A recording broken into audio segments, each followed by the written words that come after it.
મકાનના ગૃહ પ્રવેશ નિમિત્તે નાનકડું એવું ભજન સત્સંગનું આયોજન. નાનું આયોજન પણ ક્યારેક એવું હોય કે સમજણા માણસો હોય, અનુભવી માણસો હોય તો થોડીક મજા આવે. બાકી ભીડ હોય જરૂરી નથી કે એમાં ભીડ હોવી જરૂરી છે. ભાવ અને પ્રેમને લઈ અને સત્સંગનું ખાલી એક જ માઇક શરૂ રાખવા જાય એટલે ધીમું રાખો તો યાદ છે. સત્સંગનું હજી આપો છે જ આપો બસ. આયોજન કરવામાં આવ્યું. આપણા મહાપુરુષો સંતોએ આપણને વાણીના માધ્યમથી, શબ્દોના માધ્યમથી, સત્સંગના માધ્યમથી આ જીવને ચેતવવાનું, આ જીવને તારવવાનું અનેક પ્રકારના ઉપાયો કર્યા. ઉપાયો કરવાનું પાછળનું કારણ એક જ છે કે આ મનુષ્ય દેહ તમને અને મને જે મેળવ્યો છે તો એ મનુષ્ય દેહને સાર્થક કેવી રીતે કરવો, અને આ જે જન્મ મળ્યો છે સાર્થક કરી કાઢવી. મહાપુરુષો સંતો જે પદને પામ્યા છે, મહાપુરુષો સંતો જે અનુભવ ઉપર ટોચ ઉપર ગયા છે, એ આપણને વાણીના માધ્યમથી, શબ્દના માધ્યમથી, સત્સંગના માધ્યમથી કાંઈક એની ઉપર આપણને ઊભું રહેવા માટે, એ આપણને સમજાવવા માટે, એ ગતિવિધિ જાણવા માટે કાંઈક આપણને આ રસ્તો આપ્યો છે. પણ જો આપણે એને ન જાણીએ, ન અનુભવીએ તો આપણનો આ મનુષ્ય દેહ જે છે, આ માનવ દેહ છે, એ આપણે પશુ, પાંબર, પ્રાણીઓ માફક આપણે ગણવું જોઈએ. કારણ કે મનુષ્ય દેહ એક જ એવો છે કે આમાં તમે ઈશ્વરને ભજી શકો, ઈશ્વરને જાણી શકો, ઈશ્વરને માણી શકો અને ઈશ્વરને અનુભવી શકો. અધર્સ બીજા કોઈ જીવો છે, પશુ, પંખી, વૃક્ષો, પરમ તત્વને પામી શકતા નથી, ઈશ્વરને માણી શકતા નથી, ઈશ્વરને અનુભવી શકતા નથી. મનુષ્ય અવતાર એક જ એવો છે કે આમાં તમે આ જન્મમાં તમે જો કોઈ એવા સદગુરુ મળી જાય તો તમારો બેડો પાર થઈ શકે એમ છે. વાણી આપણને ઘણું સમજાવવા માંગે, વાણીના માધ્યમથી, સત્સંગના માધ્યમથી. મહાપુરુષો સંતોએ જે કાંઈ અનુભવ્યું, જે કાંઈ જાણ્યું, જે કાંઈ માણ્યું છે, પોતાની નિજતાથી, પોતાના અનુભવથી, પોતાના માર્ગથી, અન્ય ભિન્ન ભિન્ન પ્રકારના માધ્યમથી જાણ્યું છે અને માણ્યું છે. પણ એની કરુણા અને એની દયા કેટલી આપણી ઉપર છે કે સ્વયં પોતે જાણ્યું છે, પોતે અનુભવ્યું છે, તો મારી અને તમારી જેવા માટે એ આપણને આ અનુભવ અને એ વાત આપણને મુકતા ગયા. એની કરુણા કેટલી છે કે એણે જે મહેનત કરી છે, એ જે આમાં ડૂબ્યા છે, એ જે આમાં અનુભવનો જે આનંદ લીધો છે, એની સાથે સાથે આપણને એકદમ સરળ અને સહજ માર્ગ આપી અને આપણને એ સમજાવવા માટે અનેક પ્રકારના મહાપુરુષો સંતો, કોઈ પ્રેમથી કર્યું, કોઈ ધ્યાનથી કર્યું, કોઈ યોગથી કર્યું, કોઈ સાધનાથી કર્યું, કોઈ સહજથી કર્યું, કોઈ સાક્ષીપણથી કર્યું, કોઈ વિવેકથી કર્યું, કોઈ વિચારથી કર્યું, કોઈ ગુરુ વચનથી કર્યું. અનેક પ્રકારના મહાપુરુષો સંતોએ ગતિવિધિ વિધાન આપી અને અનેક સંતો, ભક્તોને, અનેક સાધકોને તાર્યા. તો એવા આપણા સૌરાષ્ટ્રના એવા લોક લાડીલા, આમ તો રાજસ્થાનમાં ગણાય, પોકરણગઢમાં, પણ આપણા સૌરાષ્ટ્રમાં રામદેવ પીરનું વધારે મહત્તમ હોવાથી એવા રામદેવ પીર પોતાની સ્વમુખ વાણીએ કંઈક આપણને સમજાવવા માંગતા હોય. રામદેવ પીરની વાણી ઘણી એવી વાણી છે જે આપણા પ્રાંતમાં રામદેવ પીરના ભજનો ગવાય.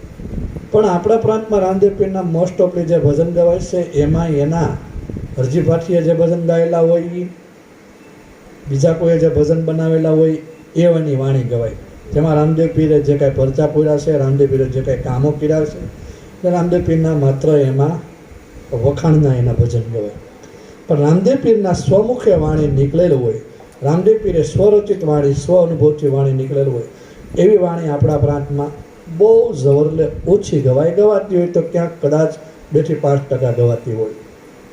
રામદેવ પીરના સ્વમુખે વાણી નીકળેલી, જ્યાં એના નિજ્યા ધર્મ, મહાધર્મ નો જે ઉદ્ગાર છે, જ્યાંથી ઉદ્ભવ છે, ત્યાં એણે પોતે મહાધર્મની અને નિજાર ધર્મની વાત કરેલી છે.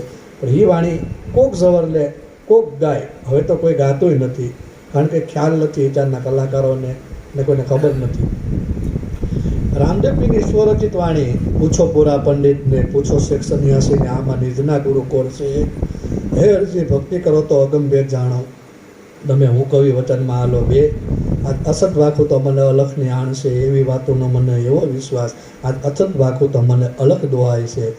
3, સીતાજી પૂછે છે લક્ષ્મણ બાંધવાને, કહો તમે મહાધર્મની વાત. 4, અગમની અગોચર વીરા વાતું છે, આગીઓના પોતાનો પામે પાર, આ જૂનો ધર્મ આબાદ રાખી બોલીએ, એનો વેદ કરે છે વખાણ.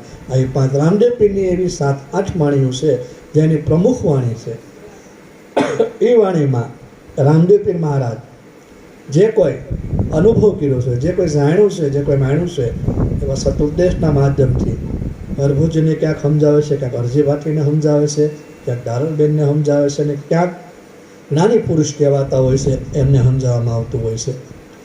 એવા રામદેવ પીરની આપણે વાણી વૈખરી સત્સંગની શરૂઆત કરશું. અરજી વાટીને જ્યારે જ્ઞાનને ઉપલબ્ધ નહોતા થયા ત્યારે અરજી વાટી રામદેવ પીરના શિષ્ય રામદેવ પીરના ગુણગાન ગાયા કરે, જ્યાં હોયના રામદેવ પીરના વખાણ કરે, જ્યાં હોયના રામદેવ પીરની જય બોલાવે. રામદેવ પીર જ્યારે સમાધિ અવસ્થામાં જ્યારે જવામાં છે, જ્યારે દેહ છોડવાની અવસ્થા આવી ત્યારે રામદેવ પીરને પોતાને એમ થયું કે મારા અનેક શિષ્યો છે, પણ મારે અરજી છે, એ અરજીને હજી મારે તારવવાનું છે, અને અરજીને મારે હજી અનુભવના સ્ટેજ ઉપર લઈ જવાનું છે. એક વાત આમાં મહત્વની નોંધ લઈ લેવા જેવી છે કે જે કોઈ ગુરુ અને જે કોઈ શિષ્યને આદ અનાદનો જેને નાતો બંધાયેલો હોય, આદ અનાદના જેને ગુરુ શિષ્યના જેને સંબંધ બંધાયેલા હોય, એ બંને વસ્તુ અને અનુભવની આરે બંધાયેલા હોય છે. ગુરુને દેહ છૂટ્યા પછી હંમેશા એની ચિંતા રહેતી હોય દેહ છોડવામાં આવે ત્યારે કે મારો જે શિષ્ય છે એ હજી પારંગત થયેલો નથી, એટલે મહેરબાની કરીને કોઈને ઉતાવળ કરવી નહીં. આમાં ખાસ નોંધ, હા, સવાર થાય ને ફોન કરો ને બાપુ હવે કાંઈક કરો, એ ધ્યાન રાખવું. એમ ગયા એટલે એ હંમેશા ગુરુને ચિંતા જ હોય, એ એક યાદ રાખવું. તમારી કરતાં વધારે ચિંતા ગુરુને હોય છે, કારણ કે ગુરુના તમને બાળ બન્યા, ગુરુના બાળ બન્યા છે એટલે ગુરુને એ ચિંતા રહી કે આ વાત એને અનુભવાવી છે, પણ ક્યારે અનુભવાવી, ક્યારે સ્થિતિમાં અનુભવાવી, કેમ અનુભવાવી, એનું બધું ઓડિટ થતું હોય, એનું બધું માર્કિંગ થતું હોય. આ કોઈ સામાન્ય વસ્તુ નથી કે આજ આવ્યા ને તમને કાલે આપી દઈને તમને અનુભવાઈ દઈ અને તમે પારંગત થઈ જાવ, એવી કોઈ વાત આમાં છે નહીં. મહાપુરુષો સંતોએ આમાં અનેક પ્રકારની તૈયાર, પણ અનેક પ્રકારની મહાપુરુષો સંતોએ આમાં મહેનત કરી, એની ખાસ નોંધ રાખવી.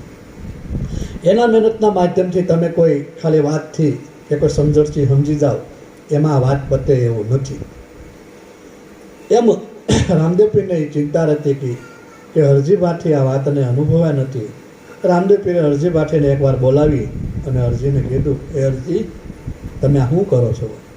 હરજીએ કીધું કે પીરજી હું તમારી ભક્તિ કરું છું. રામદેવ પીરે હરજી ભાટીને કીધું, હરજી ભક્તિ આમ ન કરાય. તો કે હું વાત કરો છો બાપા, ભક્તિ આમ ન કરાય? તમારા ગુણગાન ગાઉં છું, તમારો રાત દિવસ તમારું રટણ કરું છું, રાત દિવસ તમારા એ કે જ્યાં હોય ને તમારા નામનું ગુણગાન ગાઓ, તમારા ભજન ગાઓ, તમારા મુખે તમારા સિવાય બીજું મને કાંઈ વાત વાલી ન લાગે, તમારા જ ગુણગાન હોય કે વાત બધી સાચી છે. ગુરુ કોને ન વાલા હોય? ગુરુ બધાને વાલા હોય, પણ ગુરુનું નામ લીધે કે ગુરુના ગુણ ગાય એથી તમે કોઈ પાર પડી જાઓ એમ નથી. પણ ગુરુ જે વાતે અનુભવ્યા છે, ગુરુ જે વાતે વળગ્યા છે, ગુરુને જે વાતનો જે નક્કીને જે નિશ્ચય થઈ ગયો છે, એ વાતને તમારે અનુભવવાનું છે. રામદેવ પીર અરજી ભાટીને કહે છે, હે અરજી ભક્તિ આમ ન હોય. તો અરજી ભાટીને પ્રશ્ન થયો કે તો પીરજી ભક્તિ કેમ હોય? તો રામદેવ પીર કહે છે, હે અરજી ભક્તિ કરવી હોય તો તમે અગમ ભેદ જાણો અને હું કહું એ વચનમાં તમે હાલો.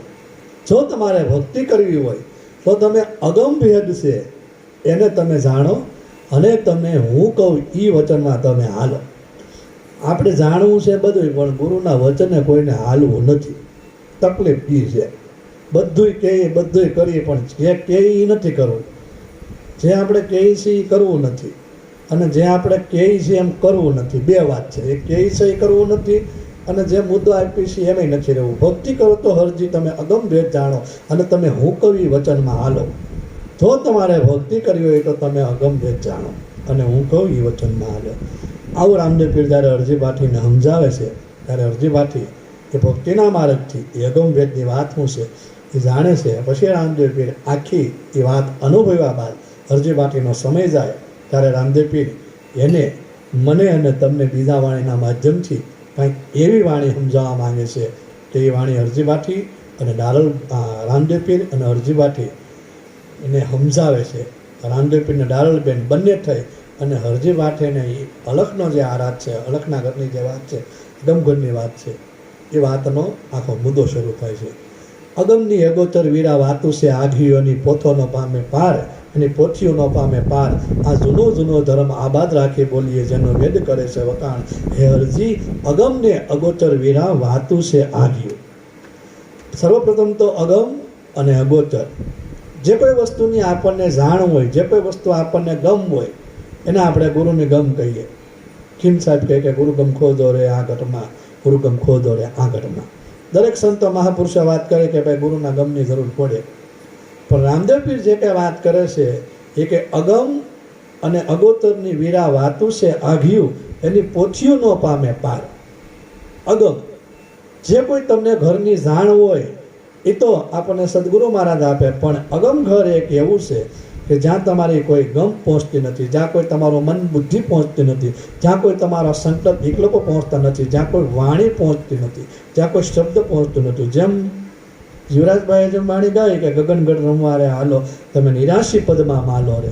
નિરાશી પદમાં જ્યાં કોઈ અક્ષરની ઉત્પત્તિ નથી, જ્યાં કોઈ રાશિ લાગુ નથી પડતું, રાશિ નામ અક્ષર, જ્યાં કોઈ અક્ષરની ઉત્પત્તિ નથી, એવા પદમાં તમે માલો.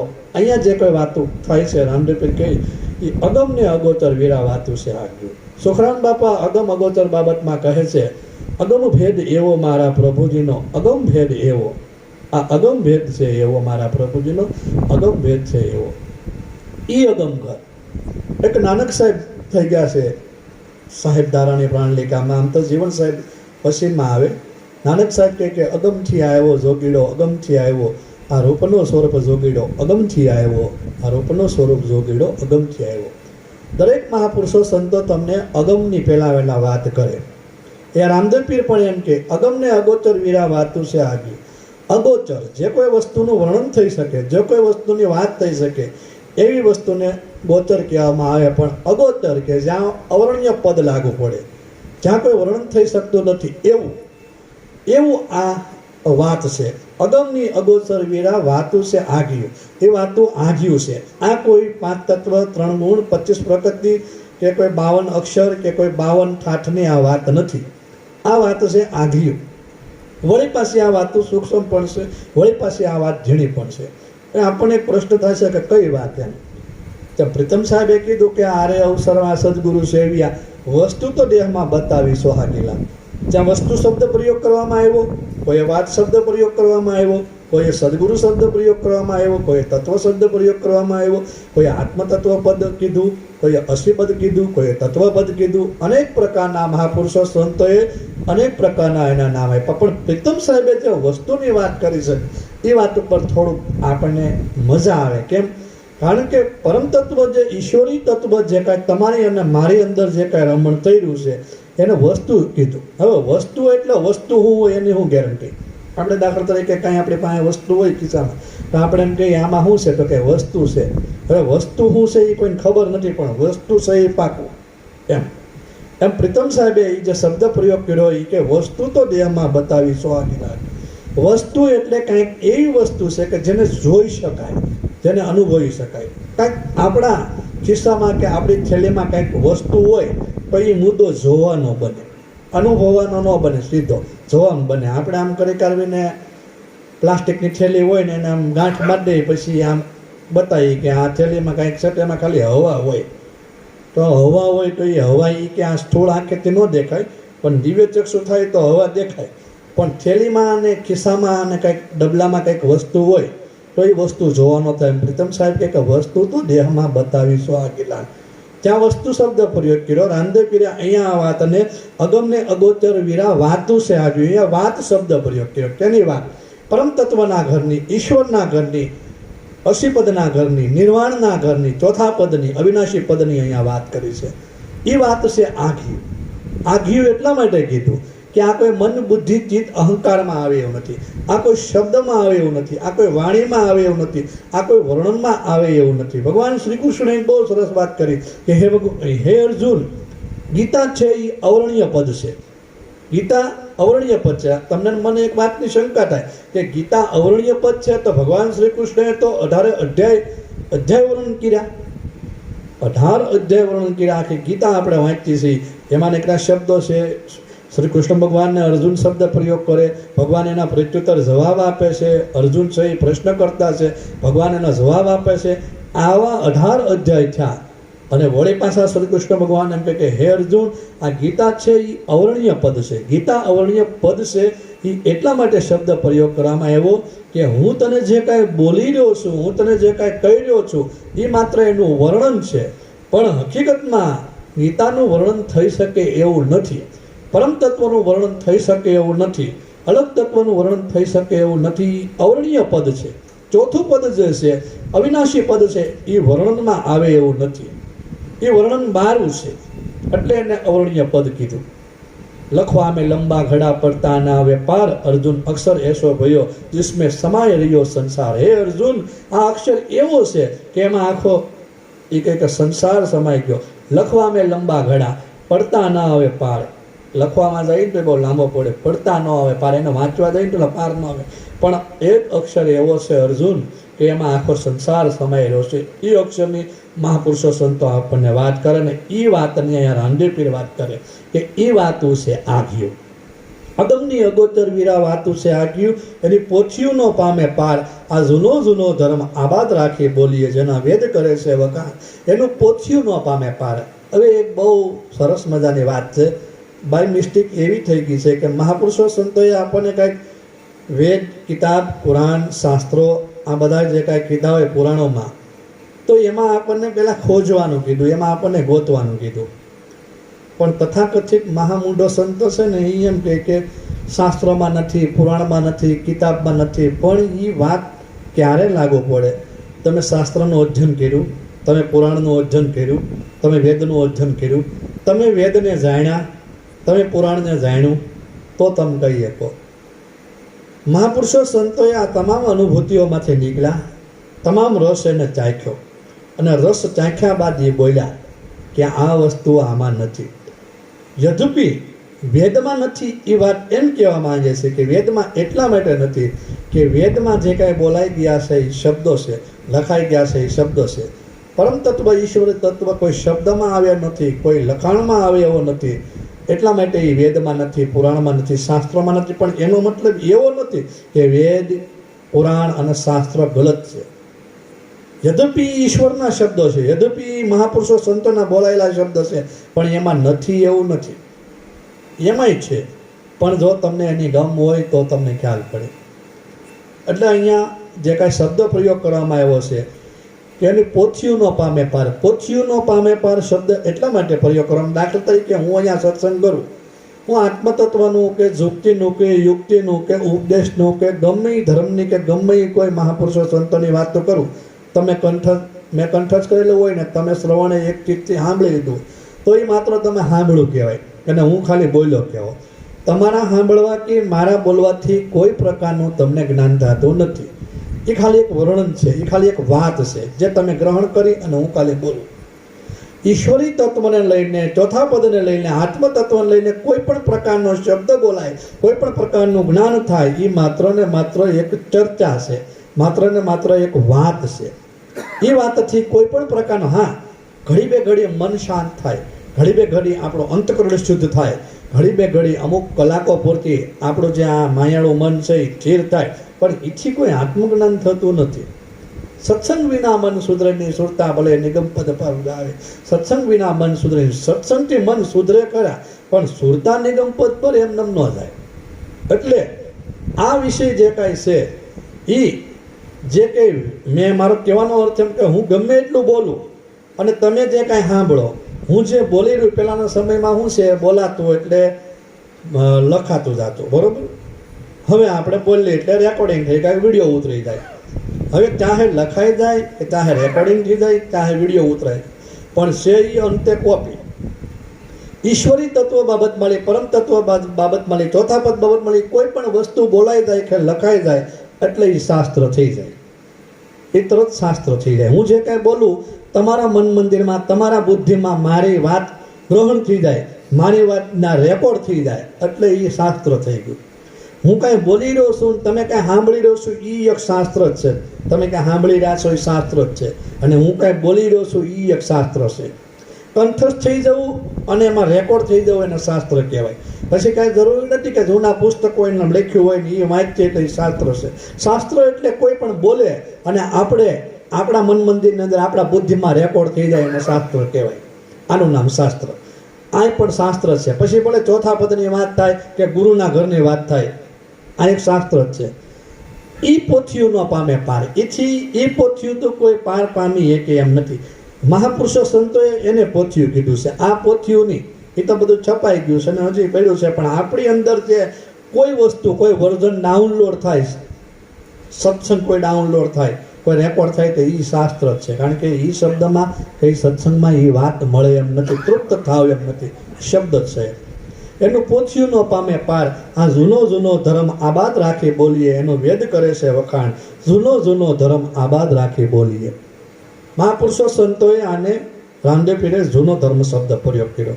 જૂનો ધર્મ શબ્દ પ્રયોગ એટલા માટે કીધું કે જ્યારે પૃથ્વી પર કાંઈ નહોતું ત્યારે આ ધર્મની શિવ અને શક્તિએ મળી અને સત સનાતન ધર્મની જે સ્થાપના કરી એને જૂનો ધર્મ કહેવામાં આવે. કોઈ એને મહાધર્મ કીધો, કોઈને નિર્ધાર ધર્મ કીધો, કોઈને ગુરુમત સિદ્ધાંત ધર્મ કીધો, કોઈને ગુરુપંથ ધર્મ કીધો, અનેક પ્રકારના આના નામ આપ્યા. નિજ્યા ધર્મ, નિર્ધાર ધર્મ, મહાધર્મ, વડા ધર્મ, અનેક પ્રકારના નામ આપ્યા, પણ એને જૂનો ધર્મ કીધો. જૂનો ધર્મ એટલા માટે કીધો, આગળ રામદેવ પીર વર્ણન કરે ત્યારે આપણે વર્ણન કરશું. જૂનો ધર્મ એટલે એટલા માટે કે જ્યારે તમારું અને મારું આ શરીરનું અસ્તિત્વ નહોતું, તમારું અને મારે જ્યારે આ શરીર નહોતું ત્યારે આ શરીર પહેલાં પણ તમે અને હું ક્યાંક હતા. શરીર નહોતું ત્યારે કબીર સાહેબ કહે કે ધરણી નથી, આકાશ નતા, નતા નવલક તારા, આ તેદુ ના હે ભેખ અમારા સંતો, તેદુ ના હે ભેખ અમારા. ધરણી નથી, આકાશ નતા, આ પૃથ્વી પર કાંઈ નહોતું ત્યારે એ કે મારો ભેખ હતો, તેદુથી હું હાલ્યો આવું. આ એને જૂની વાત કહેવાય. જૂની વાત એમ કહેવાય, જૂનો ધર્મ એને કહેવાય કે જે તમારો અને મારો તમામનો જે જૂનો ધર્મ છે. ગણપત સાહેબની વાણી છે, જૂનો ધર્મ લ્યો જાણી મારા વેળા, જૂનો ધર્મ લ્યો જાણી. જૂનો ધર્મ એટલા માટે કહેવાય કે જ્યારે બ્રહ્માંડનું જ્યારે બંધારણ થયું, જ્યારે પૃથ્વીનું જ્યારે રચના થઈ અને જ્યારે તમે અને હું ક્યાંક હતા, અને હતા તો કેવી રીતે હતા, કેમ હતા, એને જાણી લેવું, એને માણવું, એને જૂનો ધર્મ કહેવાય. જૂનામાં જૂનું. સવરામ બાપા એક બહુ સરસ વાત કરી જૂના બાબતમાં કે રવિચંદ્રમાં દોનું ચોકીએ શબ્દ પટોલય ચડી, આ સૂન મંડળની શેરીઓમાં આજ જૂની વસ્તુ જડી, આ જોઈ લો બંકનાળની બજારમાં સુરતા નિશાને ચડી. સૂન મંડળની શેરીઓમાં આજ જૂની વસ્તુ જડી. જૂની વસ્તુ, અહીંયા જૂનો શબ્દ પ્રયોગ કરવામાં આવ્યો, અહીંયા જૂની વસ્તુ શબ્દ પ્રયોગ કરવામાં. જૂની એટલા માટે કીધી કે તમારો અને મારો 84 લાખ જન્મ નહોતા એ પહેલાં તે કાંઈક આ વાત હતી, આ ધર્મ હતો, એટલે એને જૂનો ધર્મ કહેવામાં આવે. જૂનામાં જૂનો, કાંઈ પૃથ્વી ઉપર નહોતું, કાંઈ બ્રહ્માંડ ઉપર નહોતું, તેદુનો આ સત સનાતન વાત શું છે, આ ધર્મ કેમ છે, આ અનુભવ કેમ છે, એને જાણવો, એને જૂનો ધર્મ કહેવાય. સવારામ બાપાએ એટલે કીધું કે સૂનમંડળની શેરીઓમાં જૂની વસ્તુ જડી. એ જે જૂની વસ્તુ છે એ સૂનમંડળની શેરીઓમાં છે. પણ જૂના ધર્મ બાબતમાં આપણે રામદેવ પીર આગળ ચર્ચા કરશે ત્યારે આપણે ચર્ચા કરશું.